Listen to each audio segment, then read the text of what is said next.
teman-teman telah mendapatkan sosialisasi, mungkin bertanya-tanya ini acara apa, siapa penyelenggaranya, kenapa diadakan.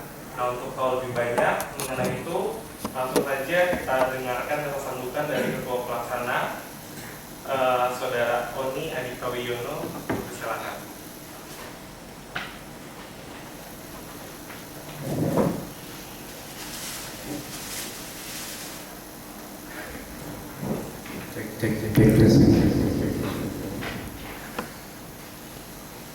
Sebelumnya mohon maaf kalau saya Assalamualaikum warahmatullahi wabarakatuh. Oke teman-teman yang jawab saya kembaliin.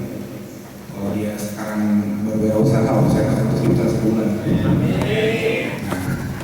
makanya jawab salam saya. Assalamualaikum warahmatullahi wabarakatuh. Waalaikumsalam warahmatullahi wabarakatuh. Oke, alhamdulillah wassalatu wassalamu ala rasulillah wa ala alihi wasallam. Allahumma shalli ala sayyidina Muhammad wa ala sayyidina Muhammad. Alhamdulillah, segala puji bagi Allah Subhanahu wa taala yang telah memberikan kepada kita nikmat sehatnya dan menentukan kita memilih kita untuk hadir di acara SPN Alumni. Jadi teman-teman semua ini beruntung gitu. Teman-teman semua ini beruntung karena dipilih oleh Tuhan untuk datang ke acara ini gitu. Gak semua orang digerakkan hatinya, gak semua orang digerakkan jiwanya, diberikan keluangan waktu, diberikan kesehatan untuk hadir di acara yang insya Allah bermanfaat ini gitu. Jadi teman-teman semua patut bersyukur dan beruntung gitu teman-teman ada di acara ini gitu. Nah dari yang sudah terdaftar di kami itu teman-teman semua ada 33 orang yang sudah daftar ke kami, namun kita berprasangka baik, berpikir positif. Mungkin di luar mereka sedang kemacetan, karena tahu sendiri hari Sabtu macetnya kayak apa ya. Nah mungkin seperti itu gitu. Kita berpositif thinking aja ya. Mudah-mudahan mereka semua akan hadir di sini untuk memenuhi ruangan ini gitu. Nah, oke langsung saja masuk. Terima kasih saya ucapkan pertama-tama yang saya hormati kepada pembicara Bang Riza KPP sudah hadir dan meluangkan waktunya. Terima kasih saya ucapkan yang sebesar-besarnya kepada para alumni angkatan 96 dan juga pada seluruh teman-teman semua yang hadir di acara pada hari ini. Terima kasih saya ucapkan. Oke, teman-teman, diadakannya acara alumni SPN ini adalah berkaitan dari acara sebelumnya yang kita adakan di bulan April lalu, yaitu silaturahmi. Jadi di bulan April lalu kita beberapa angkatan muda tahun 2010, tahun 2011, 2013 itu kita mengadakan sebuah perkumpulan kecil gitu, wirausaha di SMK 26 itu tepatnya di DPR di bulan April lalu gitu. Itu ada 11 orang kurang lebih gitu ya. Nah, dari 11 orang inilah kita bersama-sama ingin bagaimana kita ingin membentuk sebuah komunitas wirausaha di SMK 26 gitu. Teman-teman tahu sendiri gitu. Potensi SMK 26 itu sangat besar teman-teman semua. Tidak hanya dari potensi para SDM ya gitu ya. Jadi SDM di SMK 2 ini tidak hanya berpotensi untuk menjadi seorang pekerja, tapi juga bisa menjadi seorang entrepreneur gitu. Dan itu sangat nyata sekali kita lihat di lapangan bahwasannya banyak senior kita, kakak-kakak kita, abang-abang kita itu semua sukses menjadi entrepreneur. Dan kenapa kita nggak ambil ilmunya dari mereka gitu? Kenapa kita tidak mencoba belajar dari mereka yang sudah sukses ini gitu? Ada profesional pekerja, ada entrepreneur yang sudah sukses. Kenapa kita tidak bisa mengambil ilmu-ilmunya? Nah, kita dengan acara ini kita memfasilitasi teman-teman semua untuk saling sharing gitu, saling bertukar pendapat, saling bertukar ilmu. Bagaimana kita bisa menyerap ilmu-ilmu yang diberikan oleh senior-senior kita, oleh pembicara-pembicara nanti gitu. Dan tema pada hari ini adalah tema dasar teman-teman semua. Tema dasar yaitu memilih apakah kita akan bekerja menjadi profesional pekerja ataukah kita memilih sebagai seorang entrepreneur gitu. Nah, dan juga nanti ada bagaimana kalau kita menjalani kedua-duanya sebagai seorang pekerja dan juga sebagai seorang entrepreneur. Dan nyata ada pembicaranya gitu dan kita tampilkan. Jadi teman-teman semua bisa memilih opsi mau menjadi pengusaha, mau jadi pekerja atau menjalani kedua-duanya gitu. Ada juga nanti pembicaranya. Dan teman-teman semua untuk kedepannya teman-teman semua tidak berhenti hanya di sini saja teman-teman semua. Oke, tidak hanya berhenti di acara ini saja, nanti kedepannya kita akan ada follow up dan acara-acara seperti ini gitu. Dan temanya pun akan naik gitu teman-teman semua. Jadi bagaimana teman-teman semua mempelajari wirausaha. Jadi kita kedepannya akan konsep ke entrepreneur ya. Kedepannya kita akan konsep ke entrepreneur. Jadi kami dari teman-teman penyelenggara punya mindset teman-teman semua. Kita punya impian, kita punya cita-cita. 5 tahun mendatang itu adalah 50 tahunnya alma mater kita tercinta ya. Gitu ya, 2021 gitu. 50 tahun STM Pembangunan Jakarta. Kita pengen membuat teman-teman semua di 50 tahun STM Pembangunan ini, STM Pembangunan terkenal sebagai penghasil entrepreneur teman-teman semua. Jadi di tahun 2021 teman-teman semua kita mau buka yang namanya Entrepreneur Expo teman-teman semua gitu ya. Jadi kita buka ratusan stand atau ratusan stand lah gitu, mimpi kita semua ratusan stand di STM Pembangunan ini gitu. Nah, yang stand-stand itu yang isi teman-teman semua, para pengusaha gitu. Dan itu nanti akan diekspos oleh media gitu. Akan diekspos oleh media dan menunjukkan bahwasannya alumni-alumni pembangunan ini entrepreneur semua gitu. Jadi nggak hanya terkenal tentang SDM yang luar biasa menjadi profesional bekerja, tapi juga bisa menjadi entrepreneur. Dan pastikan teman-teman semua yang hadir pada hari ini membuka salah satu stand 5 tahun ke depan teman-teman semua. Oke, percaya nggak? Percaya gitu ya. Oke. Nah, itu harapan kami ke depannya. Dan untuk menuju ke sana, makanya kita persiapkan dari sekarang teman semua ilmunya, bekalnya seperti apa sih, ilmunya seperti apa sih gitu teman-teman semua. Nah, makanya dari sini teman-teman semua kita minta support dari teman-teman semua. Kalau bisa teman-teman semua jangan hanya menghadiri acara ini aja gitu, tapi istiqomah gitu teman-teman semua harus istiqomah, maksudnya hadir terus ke acara yang kita buat gitu, karena ini untuk kebaikan kita semua. Dan kami pun sebagai penyelenggara teman-teman semua, kami pun belajar, kami bukan apa-apa sekarang gitu. Kami hanya pengusaha yang baru merintis teman-teman semua. Saya pengusaha, ada Jaya juga pengusaha, dan kita semua ada Bang Tri, ada Harfi gitu. Kita yang menyelenggarakan acara ini kita masih merintis teman-teman semua, dan kita belum apa-apa, belum ada apa-apanya gitu. Nah, makanya kita ingin belajar sama senior-senior, sama kakak-kakak kita bagaimana bisa sukses seperti mereka gitu. Nah, dan acara ini terselenggara tidak ada sponsor teman-teman semua, harap maklum ya gitu. Jadi kalau hidangannya hanya sebotol air mineral, harap dimaklumi karena kita tidak ada sponsor. Dan ternyata ruangan ini pun kita harus nyewa teman-teman. Jadi di sekolah ini sudah ada unit produksi, saya pun baru tahu ada unit produksi yang dimana setiap siapapun itu, baik dari alumni ataupun dari eksternal, itu harus menyewa ruangan yang dipakai. Jadi fasilitas seluruh sekolah itu tetap kita bayar gitu.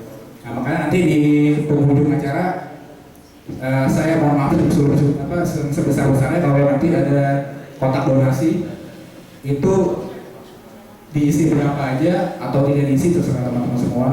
Jadi seikhlasnya teman-teman aja nanti, dan itu hanya untuk kelancaran agenda kita ke depannya gitu, karena kita tidak ada sponsor dan kita bukan komunitas yang menghasilkan uang, tapi kita komunitas untuk mewadahi bagaimana teman-teman semua bisa mencari ilmu gitu ya. Karena ilmu itu penting bagi seorang entrepreneur teman-teman semua. Kalau emang teman-teman semua nggak punya ilmu gitu, teman-teman semua mau menjalani usaha gitu, gitu aja teman-teman semua ya. Itu mungkin sambutan dari saya sedikit teman-teman semua. Mohon maaf apabila banyak salah, apabila kami, dan mohon maaf juga kalau acara ternyata ngaret sampai 45 menit, mohon maaf karena sebetulnya bisa on time, cuma karena peserta tidak memenuhi setengah dari yang hadir, jadi kita nunggu setengah dulu. Oke, ternyata setengah sudah oke nih, udah kita mulai gitu ya. Harap dimaklumi teman-teman semua. Sekian dari saya, wassalamualaikum warahmatullahi wabarakatuh.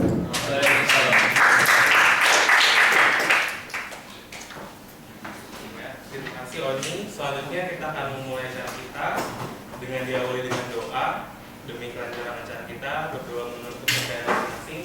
Berdoa dimulai.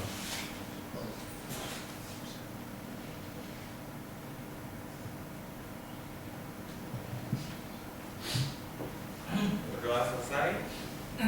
Ya, seperti tadi Oni sudah cerita bahwa tema kita hari ini adalah karir versus wirausaha. Sebenarnya kita bukan mau membandingkan siapa yang lebih unggul, karir kah atau wirausaha kah, Cuma kita akan menggali secara mendalam dari masing-masing sisi, dari sisi karir dan juga dari sisi wirausaha. Kira-kira seperti apa nih gambaran profesi di dalam itu. Dan untuk mengawali kita ada sedikit cuplikan mengenai karir versus wirausaha.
waktu kerja ini kami tetapkan berusaha jenjang karir terbatas tingkat antara pekerja berada di bawah rekan-rekan lain atau atasan dan hal lain sebagainya. Berikut kelebihan wirausaha. Peluang mengendalikan hasil sendiri, kesempatan melakukan perubahan, peluang menggunakan potensi suaminya, peluang meraih keuntungan atas, peluang berperan dalam masyarakat, dan peluang melakukan sesuatu yang disukai. Dan berikut kekurangan wirausaha. Pertama, pendapatan tidak pasti. Dua, resiko kehilangan seluruh investasi. Tiga, kerja lama dan kerja keras. Keempat, mutu hidup rendah sampai bisnis mati. Kelima, tanggung jawab penuh. Kesimpulannya adalah secara singkat, jika Anda pribadi yang statis, lebih cocok menjadi pegawai. Tetapi, jika Anda pribadi yang dinamis, kreatif, suka belajar hal baru, dan suka tantangan, cocok menjadi pengusaha. Cocok mereka memang di sini dialami secara alami sesuai dengan pribadi yang Anda tanpakan harus menggunakan alam di dalam diri Anda. Atau secara alami cocok dengan apa adanya diri Anda tanpa Anda harus mengupayakan lain. Masing-masing orang mempunyai dirinya masing-masing, di mana itu bukan soal benar atau salah, tapi soal pilihan. Jika Anda bangun pagi-pagi, bersiap dan berangkat ke kantor pagi-pagi dan pulang di malam hari, itu dunia Anda. Di sisi lain, jika ada orang yang berada di rumah dan bekerja di dunia salah dunia Anda, itu juga dunianya. Jika ada orang yang profesi di sepak bola, yang cara itu juga dunia. Tidak ada yang besar, tidak ada yang benar dalam hati. Dan juga tidak harus semuanya membuat pilihan yang salah, apapun itu. Kalau Anda senang dan nyaman dengan dunia itu sebelum berbeda, itu tidak bisa memikirkan Anda. Tujuan dari video ini adalah Anda selalu pandang yang dari segi situasi. Lebih enak mana? Pengusaha atau pegawai? Supaya Anda bisa membuat perusahaan yang lain menjadi diri sendiri. Pada akhirnya, perusahaan pegawai Anda akan tidak. Namun penting, Anda supaya mendapatkan sudut pandang yang terbaik tentang bagaimana situasi ini dan bagaimana sampai hari ini. Dan jangan lupa, subscribe channel kami untuk video selanjutnya. Iya, setelah kita melihat sedikit gambaran mengenai karir dan wirausaha, tadi seperti di video tidak ada yang benar ataupun tidak ada yang salah. Nah, untuk cerita lebih banyak, langsung saja kita panggil 3 pembicara kita. Yang pertama ini adalah Bang Afrizal. Dia adalah alumni listrik 96 dan dia direktur operasional PT GOS Indoraya. Buat yang juga dekat.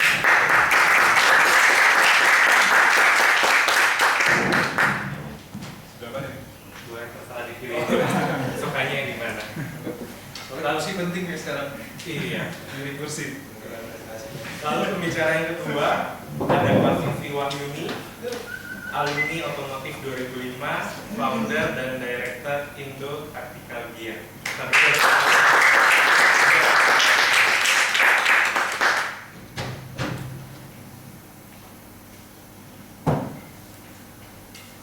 Dan pembicara yang ketiga ada Harvey Eka Risamanda, alumni bangunan 2013. Dia owner kadijahbeauty.com sekaligus drafter di Magran Stone Boutique. Kita berikan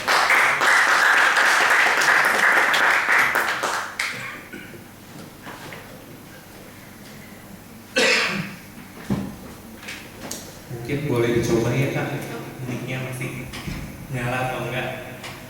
Iya. Cek. Boleh nyanyi juga? Boleh nanti Kak. Ya, ini kita santai aja ya, ngobrolnya nggak harus yang serius banget. Saya hanya memandu talk show hari ini agar lebih terarah. Mungkin untuk yang pertama boleh, tadi saya baru cerita kenalin sedikit nih sama Bang, mungkin tahu berapa, mungkin boleh cerita lebih mendalam dulu jurusan apa, terus kerjanya sekarang di bidang apa. Boleh ceritakan mulai dari Bang Afrizal.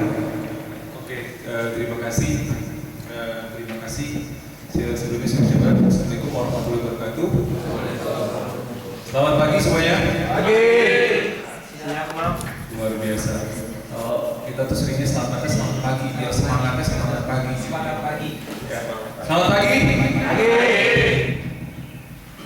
Terima kasih Ketua Panitia. Saya diundang di sini sama Bang Tri, saya juga Bang Tri juga deh. Karena dia panggil saya abang. Sebenarnya saya nggak pernah dipanggil abang biar sama-sama muda. Saya berusaha tampil muda sebenarnya. Terima kasih juga Bang Moni, sambutannya luar biasa dari Bang Moni. Sedikit mengutip yang Bang Moni sampaikan bahwa saya setuju Bang, ini adalah orang-orang yang ditunjuk, yang digerakkan oleh Allah ya untuk hadir di sini. Karena saya meyakini ini adalah calon-calon pemimpin, karena ada effort untuk teman-teman bisa hadir di sini. Saya kalau kilas balik saya cerita, itu saya kalau ada acara-acara gini semangat. Saya semangat karena kita nggak tahu apa yang akan kita dapat kalau kita nggak mencoba. Ini bagian dari ikhtiar kalau di agama yang Bang Ari ya. Ini saya kebetulan hadir dengan angkatan saya juga ada Pak Mai Hartono. Mai, silakan Mai. Ini juga salah satu wirausaha bergerak di bidang konstruksi ya Pak ya. Ada Ari di IT. Sebelumnya saya memperkenalkan diri saya juga, nama saya Ahmad Rizal, jurusan listrik tenaga, angkatan 96. Tadi di depan saya diskusi sama Vivi, angkatan itu tahun masuk atau tahun lulus sih? Karena Vivi nanya awalnya, saya bilang 92, katanya tua banget ya. Ternyata itu tahun lulus, jadi saya tahunnya 96, barengan angkatan Bang Jeffrey. Kalau Diki akrab sama Bang Jeffrey kan. Jadi saya seangkatan sama Bang Jeffrey, saya ambil listrik tenaga. Ceritanya saya kenapa ngambil STM? Mungkin hampir sama teman-teman ya. Pengen cepet kerja dulu. Jadi saya pengen, waktu itu saya di SMP 115, orang-orang masuk SMA 8. SMA 8 favorit ya. Saya pilih STM pembangunan, karena saya tahu katanya paling bagus, kata papa saya waktu itu. Pilihannya waktu itu ada STM Telkom, STTK Telkom, apa STM Telkom, ada STM pembangunan. Tapi saya waktu itu juga bingung, saya mau ambil jurusan apa gitu. Terus karena punya om yang kerja di PLN, saya disuruh ambil listrik. Sebenarnya minat saya di elektro. Singkat kata saya masuk di STM pembangunan, kaget juga ya. Mungkin teman-teman sama. Kalau kita di SMP kan ada apa? Perempuan gitu.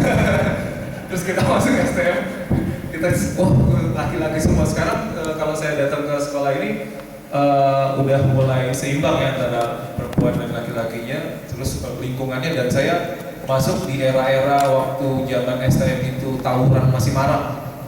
Jadi tahun 92 itu kalau teman-teman tahu coret-coretan tuh budut, belter. Di sini RM12 masih ada nggak sih? Oh udah nggak ada ya. Dulu di sini ada siangnya namanya PGRI 12 RM. Nah itu suka ribut, jadi kita agak pusing juga kalau kita pulang sekolah, ketemu anak sekolah itu ditanya RM12 atau pembangunan. Tapi alhamdulillahnya karena image pembangunan bagus, jadi di jalan kalau kita bilang STM pembangunan tuh nggak diapa-apain. Cuman jangan pakai topi jahitan 8 aja, hilang. Jadi terlihat yang diambil topi kita gitu. Oke, singkat kata, ini berapa menit ya? Bebas saja Pak, Oh, iya. cuma nanti ada beberapa pertanyaan yang lain lagi. Iya dah. Singkat kata, saya sekolah di sini kaget juga karena 4 tahun ya teman-teman ya. Mungkin teman-teman kalau ketemu teman SMP disangka nggak naik kelas ya gitu. Jadi saya waktu itu kelas 4 saya sempat magang di Bukaka Teknik Utama, itu di Cilengsi, milik waktu itu Fadel Muhammad sama Yusuf Kala ya. Jadi di Bukaka saya magang, setelah itu lulus. Alhamdulillah tahun 96 lulus. Teman-teman patut bangga sama STM kita karena hampir 10 perusahaan itu melakukan tes seleksi langsung di sekolah kita. Dan alhamdulillah saya 5 perusahaan saya lulus.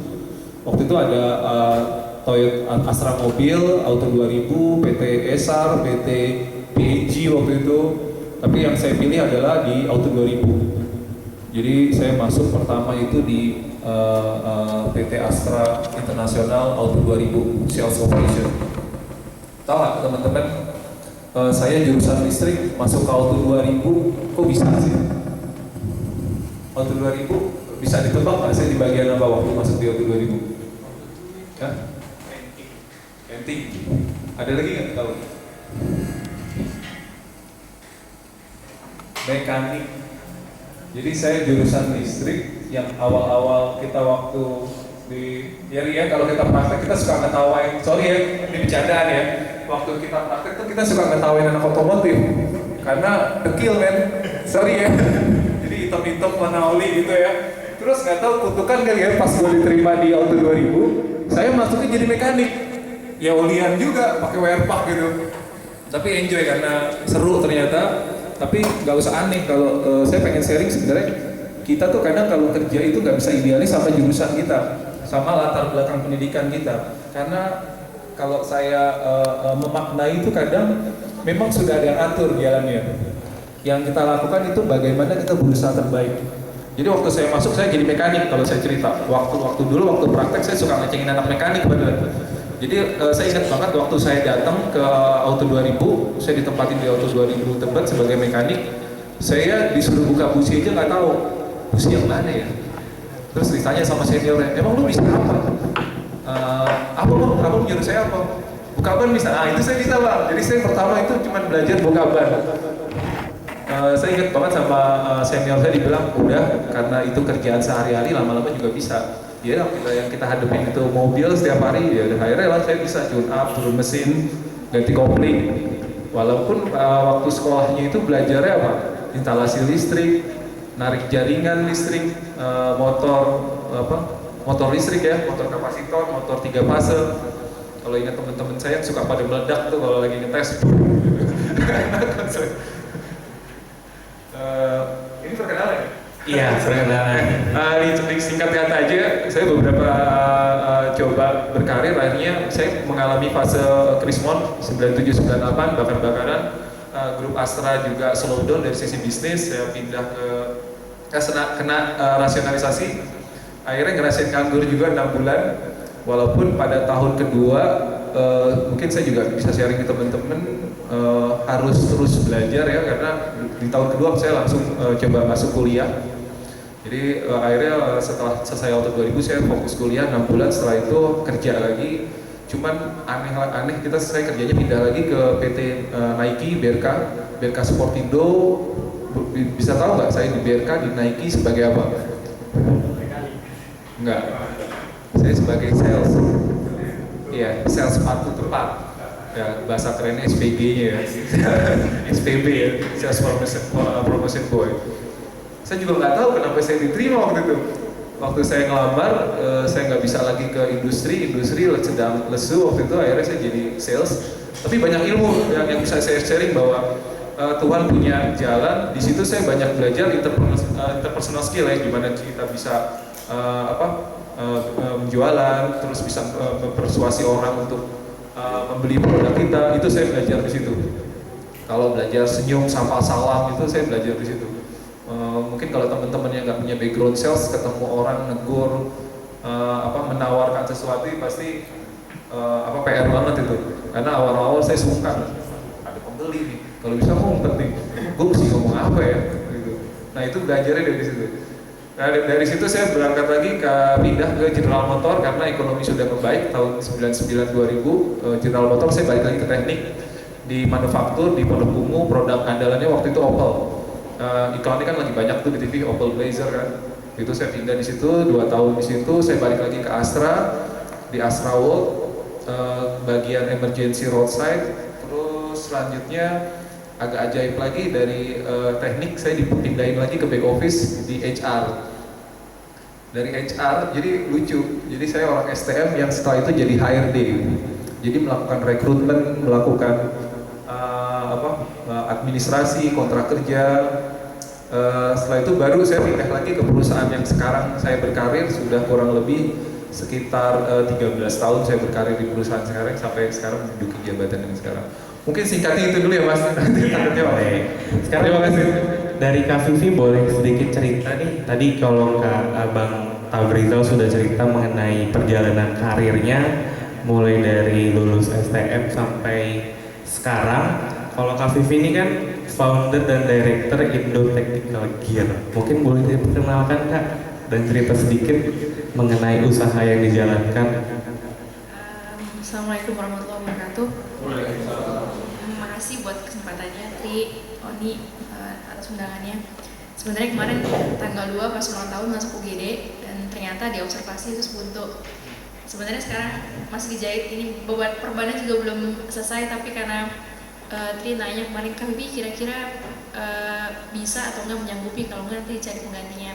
Insya Allah Tri, kalau hari ini diperkenankan dokter keluar, saya tetap bisa. Dan ternyata kemarin boleh keluar, akhirnya saya datang hari ini. Sebelum kesini sambil minum painkiller. Nama saya Fi Wahyuni, saya masuk STM tahun 2001. Sama alasannya sama Kak Frizal. Salah satunya alasan buat masuk STM itu biasanya orang pengen langsung kerja. Karena dulu posisinya saya diasuh sama nenek kakek, bukan sama orang tua. Orang tua saya dua-duanya nggak ada. Jadi gimana caranya saya mau meringankan beban orang tua, nenek kakek saya. Adik saya yang kembar juga sama masuk di sini, setahun di bawah saya. Jadi saya masuk 2001 masuk, 2002 adik kembar saya masuk sini juga. Terus yang saya 4 bersaudara, yang paling kecil mau masuk sini juga ternyata nggak nyampe nilainya. Jadi saya dan adik saya tiga-tiganya sekolah di STM, yang satu listrik, yang satu elektronika. Lalu lulus tahun 2005 magang di Toyota Astra Sunter, jadi mekanik body and paint, belajar ngamplas, belajar ngedempul. Posisinya saat itu ada 2 orang di Toyota Astra, kakak kelas saya ada satu, Susi Suwarno, mungkin ada yang tahu. Itu 2004 ya, 2004 dia udah jadi karyawan tetap di Toyota Astra, saya masih magang. Sampai magang 2 tahun panjang, akhirnya karena di sana nggak ada perekrutan, saya mundur.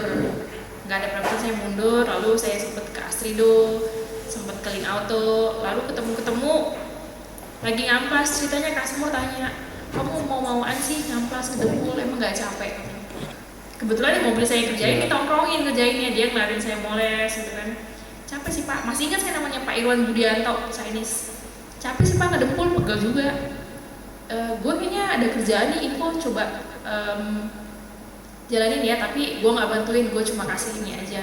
Kebetulan direkturnya itu teman mainnya dia, tapi bener-bener pure gak dibantuin. Jadi 2 kali tes masuk dan saya keterima di salah satu authorized dealernya perusahaan pelengkapan tactical gear Black Hawk authorized dealer di Indonesia. Saya kerja di sana kurang lebih 4 tahun 8 bulan. Akhirnya karena mulai hafal barang, mulai tahu suppliernya, saya dapat tawaran untuk bikin business development salah satu direktur Pertamina. Dia punya uang, tapi dia nggak tahu mau dibikin apa. Karena dia sering belanja, dia lihat saya ngerti barang, saya punya duit fee segini. Cukup nggak bikinin bisnis tactical gear? Cukup Pak, cukup banget. Bikin tolong develop, namanya terserah, silakan atur, saya kucurin dana. Nggak bertahan lama, 9 bulan collect. Nah, Pak orangnya ternyata tersandung masalah juga di Pertamina, ada korupsi dan segala macam. Semua staff di PHK tanpa gaji dan tanpa uang pesangon. Itu bener-bener buat saya keterpurukan paling parah. Karena selama ini saya yang resign, baru kali ini saya dipesangonkan tanpa ada uang gaji, tanpa ada uang THR dan pesangon sama sekali nggak ada. Akhirnya dari situ saya email ke supplier saya di luar bahwasanya saya nggak bisa melanjutkan bisnis ini karena saya udah nggak punya tempat, nggak punya modal. Akhirnya barang-barang yang sisa saya bawa ke apartemen 35 meter persegi, semua barang numpuk di situ. Karyawan yang masih bertahan ada 7 orang, saya ambil 2 karena keterbatasan saya. Akhirnya supplier saya bilang, Vivi gini aja, gue drop semua barang yang lu mau, lu silakan jualan, silakan cari tempat sendiri. Silakan pakai uang yang hasil penjualan untuk modal lu usaha, gak usah lu bayar barang ke gue. Ketika barang itu laku, lu boleh bayar, silakan. Akhirnya ya berjalan sampai sekarang.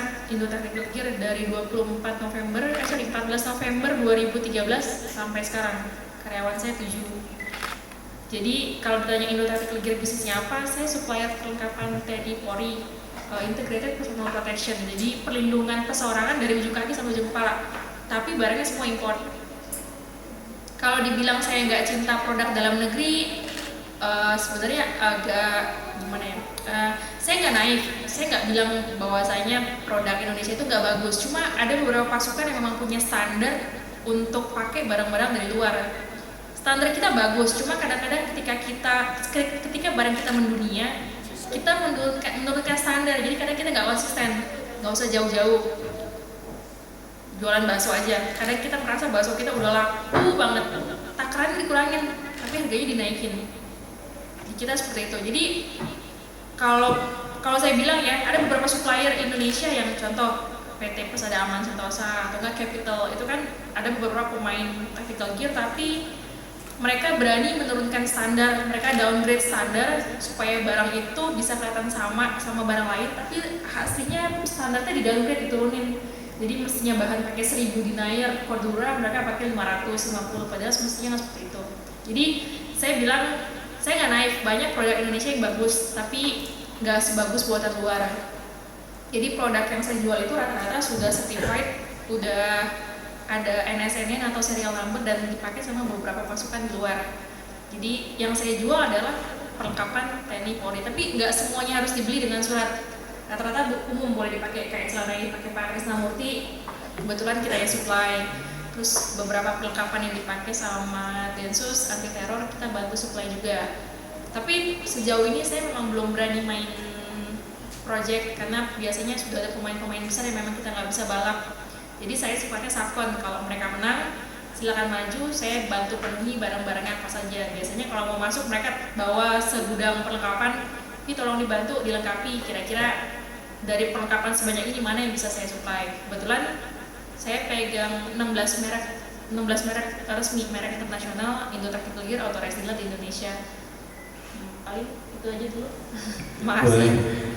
Kalau tadi Kak Bang Tamrizal dengan karirnya, Kak Vivi dengan usahanya, pembicara yang satu ini ngambil dua-duanya nih. Boleh cerita sedikit nih Harvey, gimana profil diri kamu mengenai di pekerjaan dan juga usaha yang dijalanin? Terima kasih Bang. Ya. Assalamualaikum warahmatullahi wabarakatuh. Sebelumnya perkenalkan, saya Harvey Karisa Mandanutra, bangunan 2013, masih muda ya. Ada yang di bawah 2013? Lumayan ya. Ya, alhamdulillah. Saya aktivitas sehari-hari itu masih bekerja. Saya sebagai drafter di perusahaan batu, marmer dan granit. Kemudian selain itu saya juga sedang mengurus bisnis sendiri ya, berbasis full online, yaitu hadijahbeauty.com. Nah, di sini hadijahbeauty.com full e-commerce gitu kan, dimana kita itu mudah lah untuk mengaturnya, nggak sesulit Kak Vivi gitu kan, yang harus full memerhatikan bisnisnya gitu kan. Nah, Hadijah Beauty itu menjual produk kosmetik kayak krim wajah gitu kan, terus perlengkapan kecantikan wanita lah intinya. Mungkin aneh ya, kenapa saya milih itu gitu kan? Saya melakukan riset kecil-kecilan gitu ya, menganalisa pasar gitu kan, di mana pasar wanita itu lebih besar dari pria gitu kan, lebih konsumtif benar. Dari buku yang saya baca gitu ya, ada dari buku yang saya baca gitu, riset menyatakan bahwa 83% pembelian konsumsi itu ditentukan oleh wanita. Kemudian 94% pembelian perabotan rumah tangga wanita juga yang menentukan. 92% pembelian paket liburan juga wanita yang menentukan dari suaminya. Nah ini data ya kan, data yang udah ada. Kemudian ya kenapa enggak saya menceburkan diri untuk menjual kosmetik. Kemudian satu hal lagi yang jadi pertimbangan gitu, wanita itu kalau misalkan udah nemu suatu produk yang bermanfaat untuk dia, mereka percaya terhadap produk itu, otomatis mereka repeat order lagi gitu kan. Nah ini salah satu pertimbangan saya yang menurut saya kayak bola salju gitu. Semakin banyak customer saya, semakin banyak pula yang repeat gitu. Nah di sini sistemnya saya nggak stok barang, dimana jadi model bisnis kayak sistem dropship gitu. Dropship, semua produk diatur oleh produsen, semua produk, pengiriman, packaging semua diatur produsen. Jadi saya hanya fokus pemasaran gitu kan, pemasaran. Jadi saya ada 1 tahun terakhir ini dropship lagi booming banget gitu kan, dropship. Jadi kita nggak perlu pusing untuk memproduksi suatu barang, nggak perlu ribet lagi untuk memikirkan pengirimannya seperti apa gitu. Yang perlu kita perhatikan dalam bisnis ini adalah kita menjamin produk yang sampai kepada konsumen adalah benar-benar asli dan juga sampai pada tepat waktunya gitu. Nah, di sini bisnis model seperti ini memudahkan kita yang mungkin lagi kerja gitu kan, siang-siang lagi kerja. Terus juga bisnis ini bisa diatur, dikelola, bisa misalkan lagi nggak ada kerjaan gitu kan, kita kan mungkin ada kerjaan terus gitu kan, siang-siang gitu lagi nggak ada kerjaan bisa dikelola lewat internet. Terus juga malam pulang kantor bisa dikelola dari internet gitu. Jadi bisnis model seperti ini sangat-sangat simpel, sangat-sangat lebih mudah dibandingkan bisnis yang konvensional, harus punya toko, harus punya segala macam gitu. Itu dari saya. Iya, setelah Bang Afrizal, Kak Vivi, dan juga Harvey cerita mengenai latar belakang masing-masing, sesuai dengan topik hari ini kan kita mau melihat karir dan wirausaha secara mendalam, dan tujuannya adalah pasti kita ingin sukses dari salah satu bidang ini yang kita pilih. Nah, tadi Bang Afrizal memang sejak awal dari selesai sekolah sudah memilih untuk berkarir terus. Kalau Kak Vivi tadi kebetulan ada yang menawarkan untuk membuka usaha, dan Harvey memang lanjut dari ini.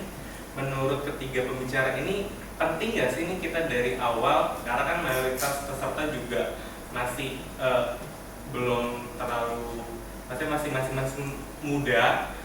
Perlu nggak nih dari dini kita menentukan gue mau fokus di sini nih, mau di karir nih, gue mau fokus di wirausaha ini, penting nggak nih ditentuin dari sekarang atau mengalir aja? Pandangannya gimana, Bang? Oke. Terima kasih ya Bang. Biar kita sama-sama Bang. Sebenarnya tadi kalau teman-teman melihat cuplikan yang disampaikan di cuplikan tadi di awal itu clear banget apa yang menjadi pembeda antara karir atau karyawan dan juga wirausaha. Sebenarnya masing-masing itu memang ada plus minusnya juga seperti yang disampaikan. Tadi saya bisik-bisik sama rekan saya juga, ini bagus banget Rizal. Jadi orang dapat pemahaman wirausaha itu seperti apa. Kadang orang juga melihat wirausaha itu pas suksesnya kan. Padahal pas awal-awal membangunnya itu kayak Mbak Vivi cerita, betapa struggle-nya Mbak. Tapi menurut saya, mungkin nanti Mbak Vivi sama Harvey mungkin punya pandangan. Kalau teman-teman sudah tahu apa yang menjadi tujuan, itu sebenarnya lebih bagus dari sekarang. Karena apa? Teman-teman ini masih muda. Kalau lari ke wirausaha sebenarnya, kalau Dahlan Iskan itu kan mengutip bilangnya habiskanlah stok gagal kamu, dia bilang gitu. Jadi kalau nyoba gagal itu kalau masih muda resikonya lebih kecil dibandingin kalau mungkin nanti sudah menikah, punya keluarga. Kalau kita lihat ilustrasi tadi, mungkin karir lebih baik bisa jadi karena udah lebih nyaman, aman, pasti. Karena karir pun nggak jelek kalau kita disampaikan. Kalau teman-teman punya karir yang bagus sampai di level tertentu, fasilitas dan pendapatan itu bisa juga baik. Jadi menurut saya kalau dari awal itu bisa ditentukan itu lebih bagus, karena kembalinya ini ke karakter. Karena menurut saya tuh Allah terciptain kita, Tuhan udah ciptain memang sudah nggak mungkin semuanya jadi pengusaha. Memang ada partnya, ada bagian-bagiannya gitu. Masing-masing punya fungsi masing-masing. Ada politisi, ada apa. Mungkin tadi kalau ceritanya Mbak Vivi, saya berpikir Mbak Vivi awalnya mungkin belum kepikiran karena dia sempat bekerja, setelah itu ketemu jalannya, sempat gagal juga Mbak Vivi ya, baru dia memulai lagi dan ketemu petnya atau jalannya gitu. Jadi menurut saya itu mungkin. Kalau dari Kak Vivi mungkin ada pandangan? Kurang lebih sama sih ya yang disampaikan Kak Rizal. Memang jenjang karir kalau kita kerja sama orang tuh lebih pasti, tunjangan, THR, pokoknya segala yang satu paket dalam karir kita sebagai karyawan tuh udah pasti gitu loh. Saya memang dari awal nggak mikir bahwa mau jadi wirausaha karena memang maunya kerja aja, ikut orang lebih pasti, jadwal lebih pasti, Sabtu libur, Minggu libur gitu loh. Dan setelah jam kantor nggak ada kerjaan tambahan. Ya mau nggak mau kepaksa. Itu kan ketika kemarin perusahaan yang lama kolaps, yang diajak develop bareng, dari situ baru mulai kepikiran. Dan ketika saya buka, customer yang lama ternyata ngikut, semuanya ngikut ke tempat saya yang baru. Saya pernah baca kalau kata Pablo Picasso, everything you can imagine is real. Semua yang kamu bayangin tuh bisa.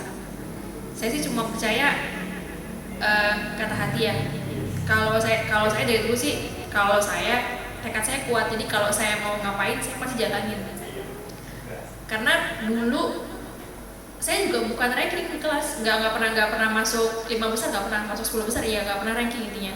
Jadi menurut saya kadang-kadang pinter juga nggak cukup gitu loh. Kita bener-bener mesti gigih, mesti rajin, tekad deh, kekuatan hati sama pikiran tuh saya percaya banget bakal terbukti gitu loh.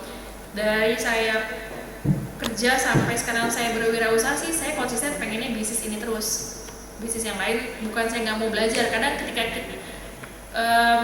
kita dibayar untuk sesuatu hal yang kita senangin, ya dari bidang ini. Paling kalau memang mau, paling bikin second line.